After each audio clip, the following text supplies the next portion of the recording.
Some people believe respect comes from power. Others believe respect should be given to everyone. One police officer learned the difference on a quiet Tuesday morning. But by the time she realized her mistake, it was already too late. It was just after 8 o'clock on a warm spring morning. 76-year-old Margaret Wilson adjusted her glasses as she carefully drove along the state highway. Beside her sat her 12-year-old grandson, Ethan. The old blue sedan wasn't beautiful.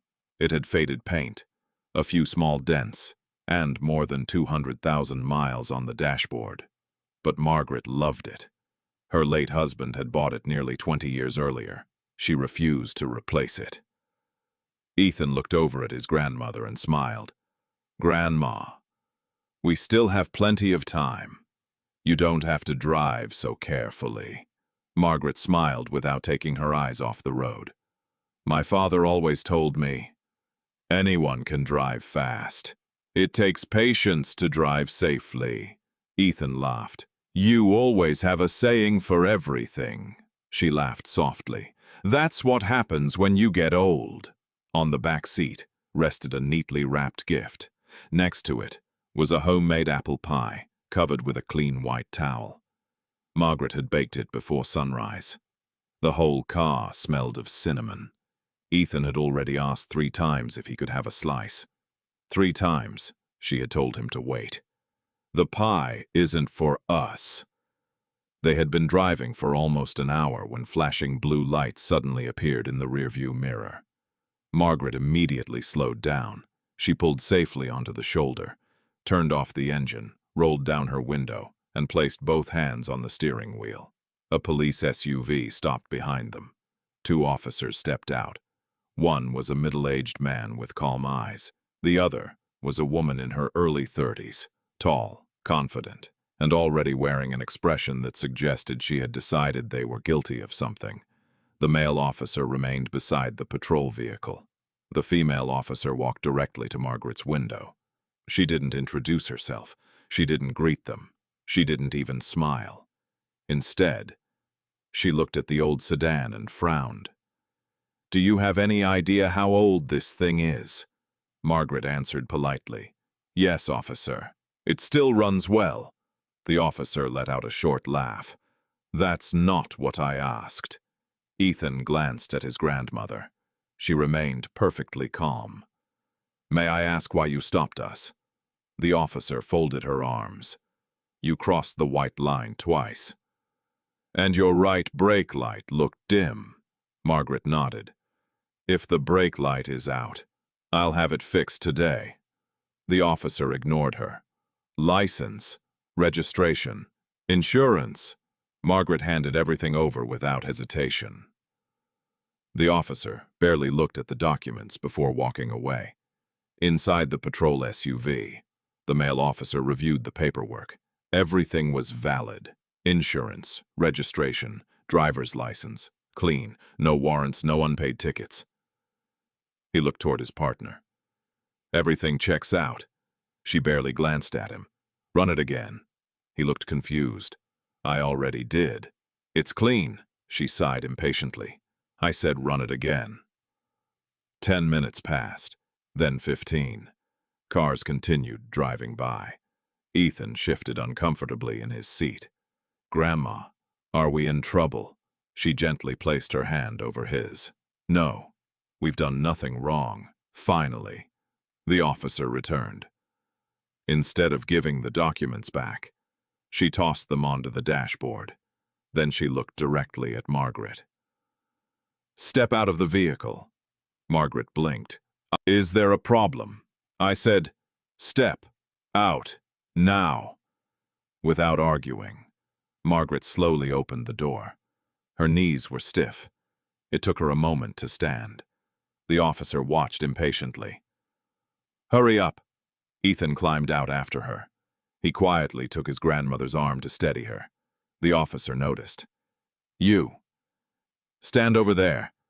She pointed several feet away. Ethan hesitated. "I just want to help my grandma." "I wasn't asking. I was giving you an order." The male officer finally walked over. In a calm voice, he said, "Ma'am, they're cooperating. We can finish this quickly." She looked at him with obvious irritation. "I know how to do my job." Then she turned back toward Margaret. "What exactly are you doing in the capital today?" Margaret smiled politely. "We're visiting family." "What family?" "My son." The officer narrowed her eyes. "What's his name?" Margaret opened her mouth to answer. She had no idea that before the next 30 minutes were over, this simple traffic stop would become the worst day that officer would ever face. And the line she was about to cross would change every life standing on that roadside. Margaret looked at the officer. "My son's name is Daniel. He's expecting us this morning." The officer wrote the name into a small notebook, then looked back up. "And what does Daniel do?" Margaret smiled. "He works in public service." The answer seemed harmless, but the officer's expression hardened. "That's not an answer." "I asked what he does." Margaret remained calm. "I'll be happy to explain. But could you please tell me why we're still being detained?" The officer ignored the question. Instead, she walked toward the trunk. "Open it." Margaret hesitated. "Officer, is there a reason?" The female officer stepped closer. "I don't repeat myself." Margaret quietly unlocked the trunk. Inside, there was nothing unusual.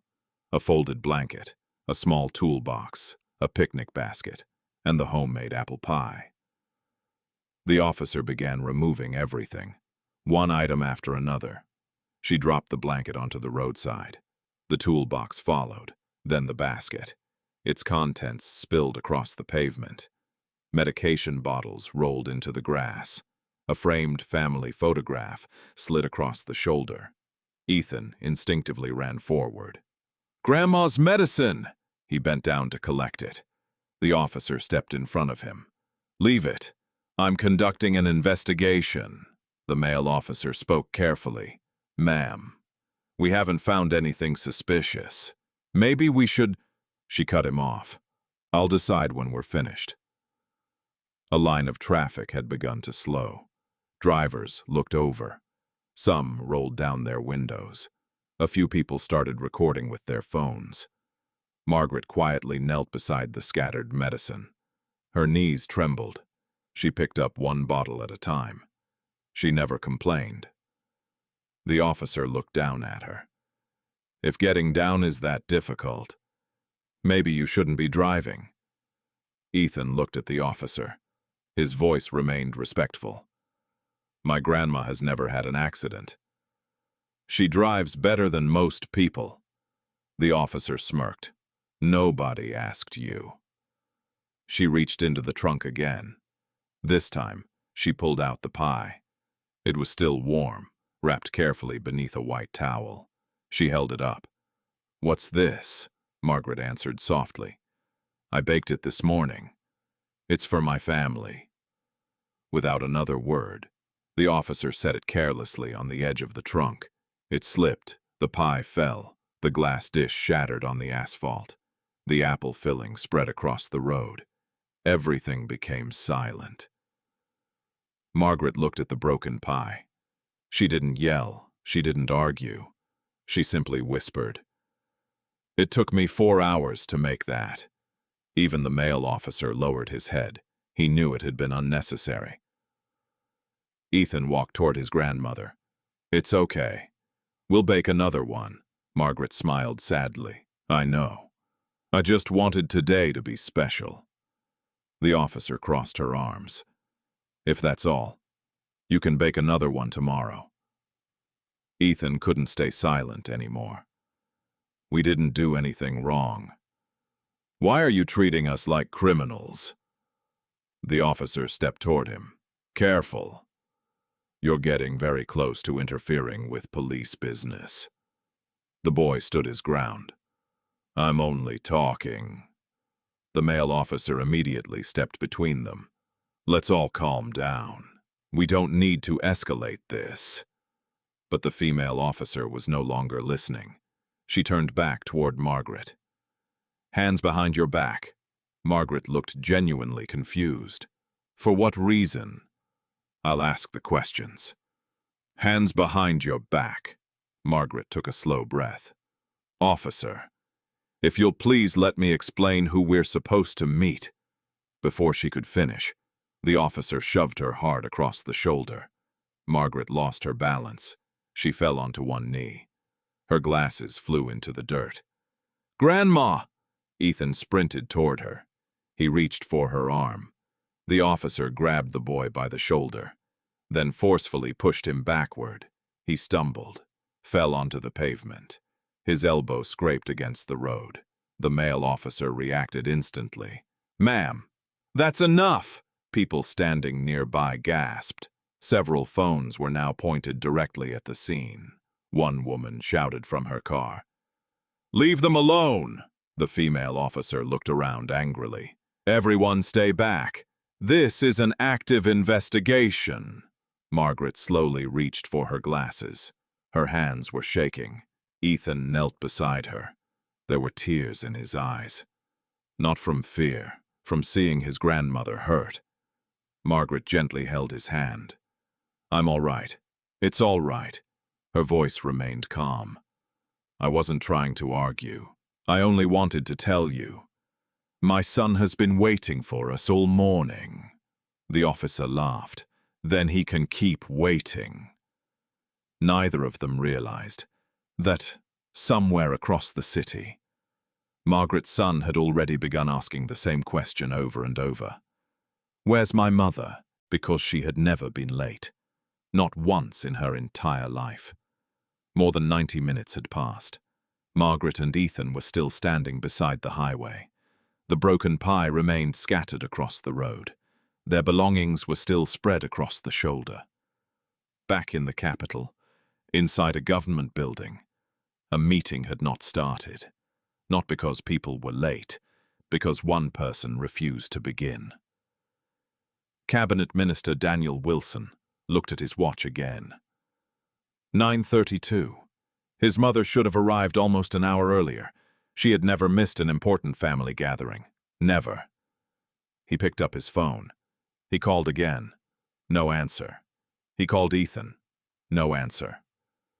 His assistant stepped into the office. Sir, the guests are waiting. Daniel slowly shook his head.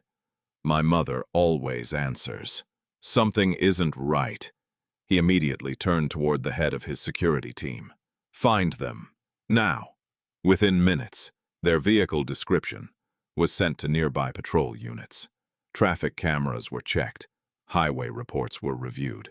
Then, one security officer froze. Sir, I think we've found them. He pointed at a live traffic camera. There, parked on the shoulder of Highway 14, was Margaret's old blue sedan, surrounded by police vehicles. Daniel stared at the screen. His face changed instantly. Let's go. Back on the highway, the female officer was still questioning Margaret. Her voice had become louder, more aggressive. One last time. Who exactly are you going to meet? Margaret slowly answered. My son, Daniel. The officer folded her arms. And who exactly is Daniel? Margaret hesitated.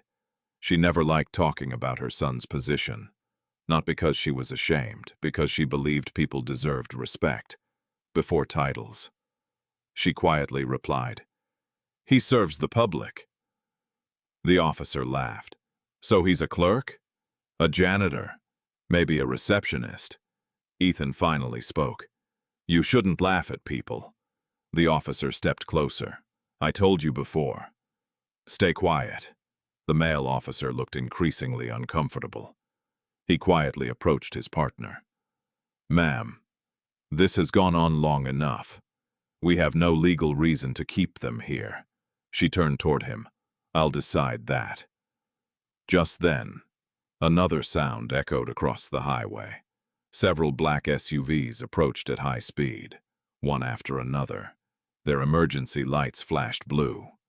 The female officer frowned. What now? The convoy stopped. Doors opened. Several security officers stepped out. Not running, moving with calm purpose. One of them immediately spotted Margaret. "Mrs. Wilson," he hurried toward her. "Are you all right?" Margaret smiled gently. "I'm fine. Please don't worry." The female officer stepped forward. "This is an active police investigation." "You can't interfere!" The security officer looked at her, then calmly showed his identification. "We're here under the authority of the minister's office." The officer's expression changed. "What?" Before anyone could answer, another vehicle arrived, a simple black sedan. The back door opened. A man stepped out. He wasn't surrounded by cameras. He wasn't smiling. He walked directly toward Margaret. The moment she saw him, Margaret smiled. "There you are." The man ignored everyone else. He walked straight to his mother. He gently held her shoulders, then noticed the dirt on her clothes, her scraped hands, her broken glasses. His eyes moved toward Ethan. The boy's elbow was bleeding. His voice remained calm. "Mom, what happened?" Margaret answered softly. "It's all right. It was just a misunderstanding." The female officer looked confused. She glanced toward the security officers, then back at the man standing beside Margaret. One of the security officers quietly spoke. "Officer, this is Minister Daniel Wilson." Silence. Complete silence. The female officer's face lost all color. She looked back at Margaret, then at Ethan. Her eyes widened.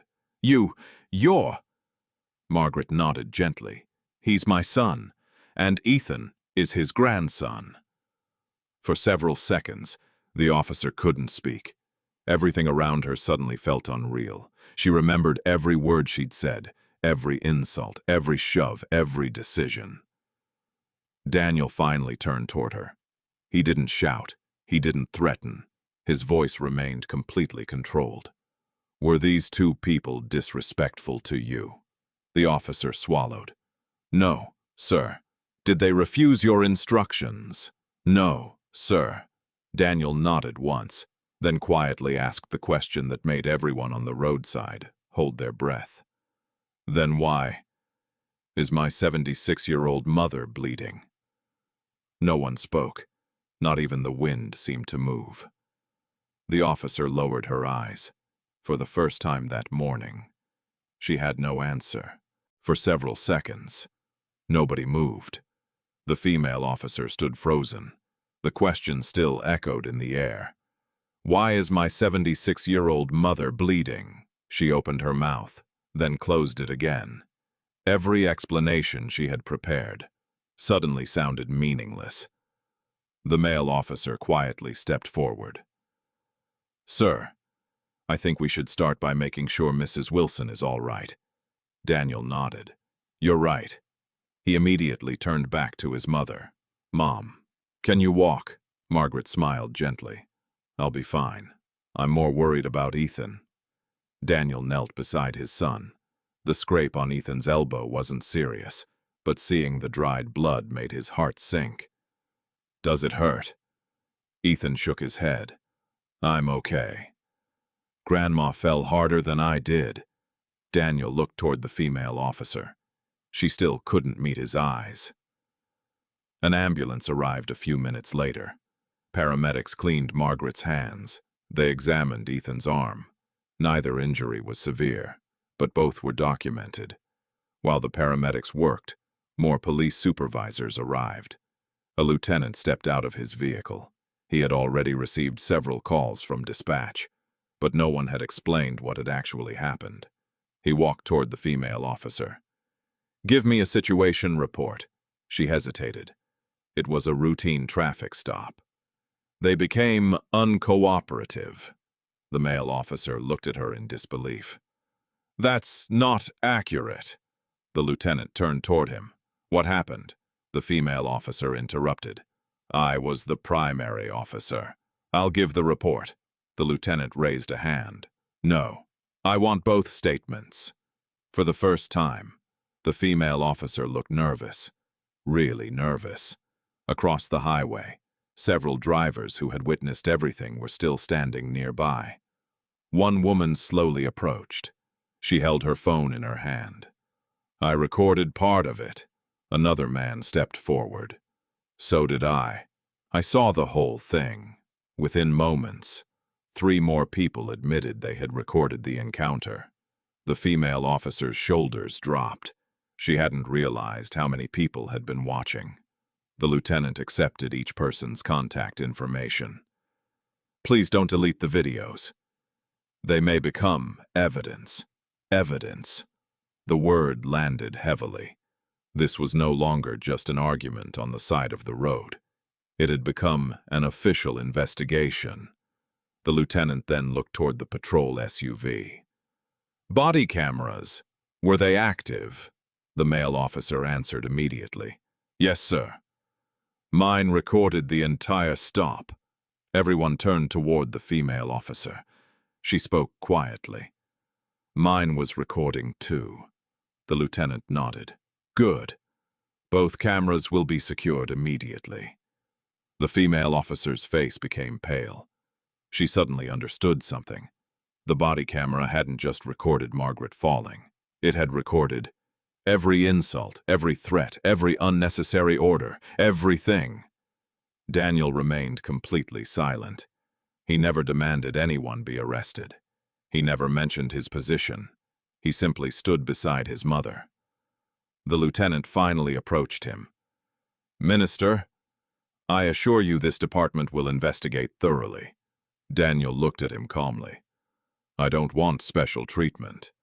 I want the same thing every citizen deserves. The truth." The lieutenant nodded. "You have my word." An hour later, everyone gathered at the district station. The patrol vehicles were parked outside. Witnesses waited in separate rooms. The body camera footage was transferred to secure evidence storage. The female officer sat alone in an interview room. She stared at the blank wall. For the first time all day, her confidence was gone. She replayed the morning over and over in her mind. The shove, the broken pie, the frightened boy, the crowd recording, the minister's question. A knock came at the door. The lieutenant entered. He placed a folder on the table. "I've watched the first 10 minutes. She looked up hopefully. "Sir, I can explain." He slowly shook his head. "I don't think you can. Not after what I just watched." He slid a document across the table. It wasn't an arrest warrant. It wasn't a termination notice. Not yet. It was an order placing her on immediate administrative leave, pending the outcome of a full internal investigation. She signed it with trembling hands, then quietly asked, "Am I losing my job?" The lieutenant answered honestly, "That decision won't be mine. It will belong to the evidence." Outside the station, Margaret and Ethan prepared to leave. Daniel opened the car door for his mother. Before she got in, she looked back at the building. She didn't look angry. She looked sad. Ethan noticed. "Grandma, why aren't you mad at her?" Margaret rested a hand on his shoulder. "I am disappointed, but anger has never healed anyone." Ethan looked at the station one last time. Inside, the officer who had believed she was untouchable was about to discover that the hardest judgment doesn't always come from powerful people. Sometimes it comes from the truth itself. The following morning, the police headquarters felt different, quieter, more serious. Everyone knew what had happened on Highway 14. No one was talking about it openly. But everyone was thinking the same thing. The body camera footage would decide everything. At exactly 9 o'clock, the Internal Affairs Division began reviewing the evidence. 3 investigators entered the conference room. The lieutenant was already waiting. So was the police chief. No one spoke. One investigator pressed play. The room filled with silence. The first few minutes showed the routine traffic stop. Margaret stopping immediately, rolling down her window, keeping both hands on the steering wheel, following every instruction. Then, The tone changed. The investigators watched the female officer mock the old car, interrupt Margaret repeatedly, ignore the male officer's advice, order unnecessary searches, throw belongings onto the roadside. No one in the room moved. The only sound was the recording. Then came the moment. The homemade pie slipped from the trunk. It shattered across the pavement. Margaret quietly whispered, "It took me 4 hours to make that." One investigator paused the video. He looked toward the chief. "Did you hear her voice?" The chief nodded. It wasn't anger. It was heartbreak. The footage continued. The investigators watched Ethan trying to help his grandmother.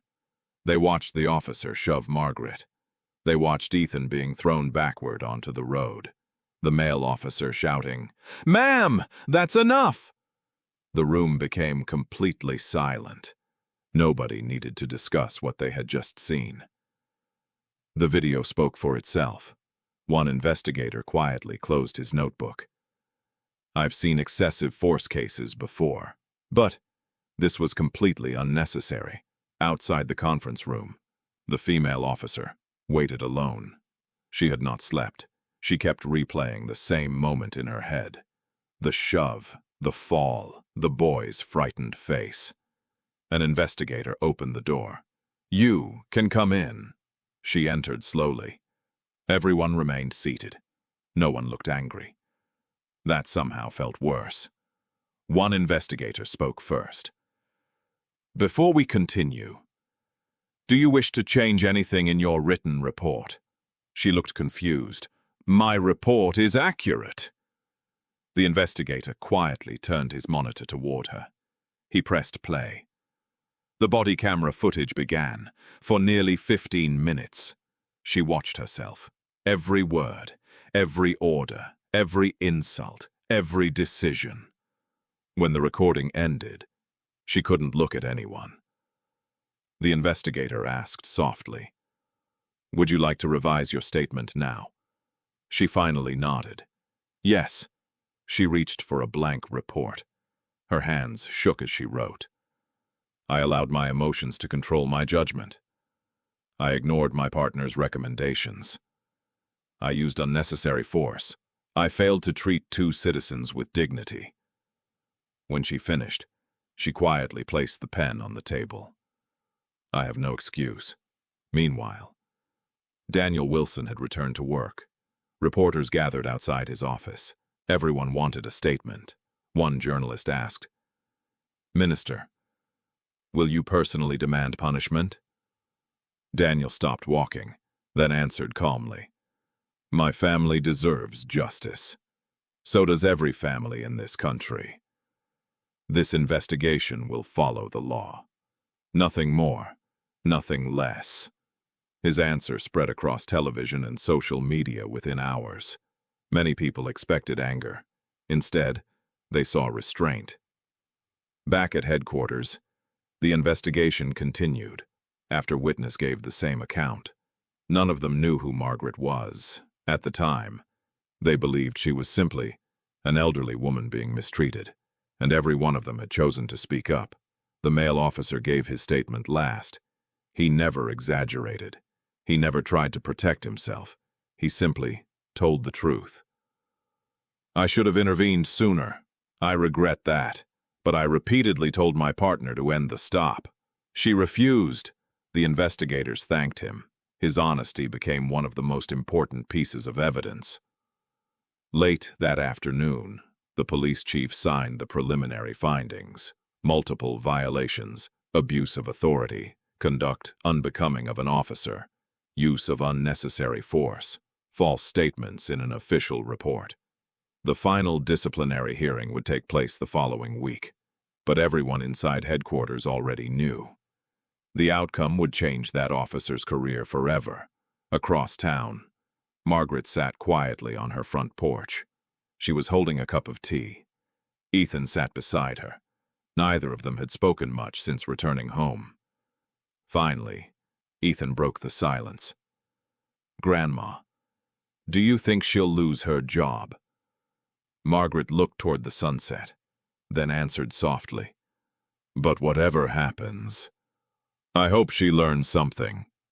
Ethan looked surprised. After everything she did, Margaret smiled sadly. Punishment can change someone's future, but only wisdom can change their heart. Neither of them realized that just 3 days later, someone would knock on their front door, and standing outside would be the very last person they expected to see. 3 days passed. The story spread across the country. Television stations reported it. Newspapers published it. Millions of people watched the body camera footage. Most people were angry. Some demanded prison. Others demanded the officer never wear a badge again. But Margaret never said a single harsh word. On the 4th morning, someone knocked on her front door. Ethan opened it, then froze. Standing on the porch was the female police officer. She wasn't wearing a uniform, no badge, no patrol car, no authority, just plain clothes and tired eyes. She quietly asked, "May I come in?" Margaret looked at her for a moment, then stepped aside. "Please." The officer entered slowly. She looked around the modest home. Family photographs covered the walls. Fresh flowers sat on the dining table. Everything felt peaceful. She lowered her head. "I don't deserve your kindness," Margaret gently replied. "Kindness isn't something people earn. It's something we choose." The officer couldn't hold back her tears anymore. "I'm sorry. I've apologized dozens of times in my head, but none of the words feel big enough." She looked at Ethan. "I'm sorry for frightening you." Then she turned back to Margaret. "And I'm sorry for forgetting that your age deserved respect." Margaret quietly listened. She never interrupted. She simply let the woman speak. "I watched the body camera footage. I didn't recognize myself. I kept asking, how did I become that person?" Silence filled the room. Then Margaret finally spoke. "You didn't become that person in one morning. It happened little by little.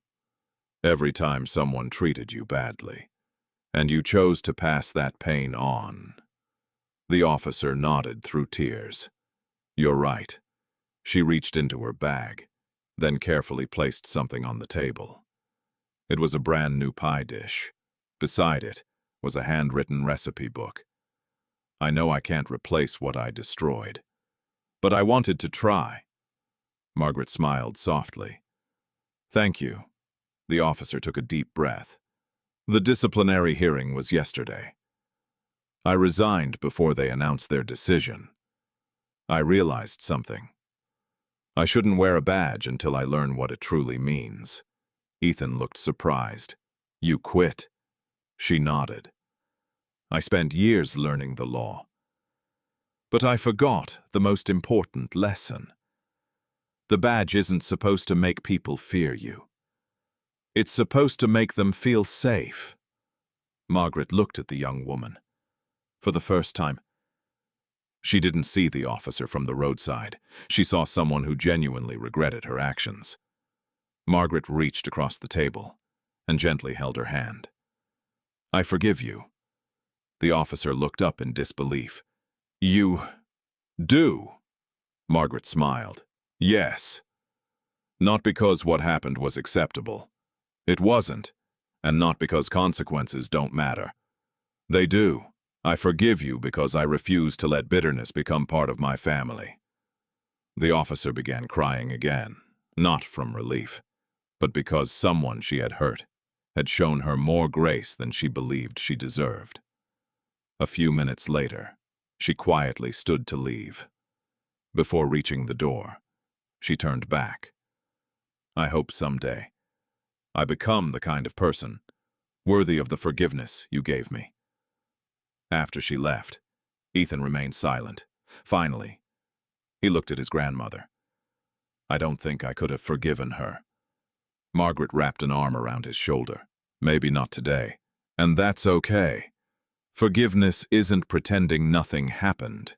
It's refusing to let what happened control the rest of your life." That evening, Daniel visited his mother's house. He noticed the new pie dish on the kitchen counter. What happened? Margaret smiled. We had a visitor. Daniel immediately understood. You forgave her. I did. He looked at his mother for a long moment, then smiled. You've been teaching me my whole life. I guess you still are. The following weekend, Margaret baked another apple pie. This time, Ethan helped. He peeled every apple himself. The kitchen once again smelled of cinnamon. When the pie came out of the oven, Margaret smiled. You see, some things break, but they can still be made again. Years later, people still remembered the story of the officer who abused her authority. But those who truly knew what happened remembered something else. They remembered an elderly woman who never used her son's power to seek revenge, a minister who let justice speak louder than politics, a grandson who learned that strength isn't measured by anger, and one former police officer who discovered that losing a badge was the first step toward finding her humanity. Because respect should never depend on someone's title, someone's uniform, or someone's family name. The true measure of a person's character is how they treat those they believe have no power at all. And that is the lesson everyone carried away from Highway 14.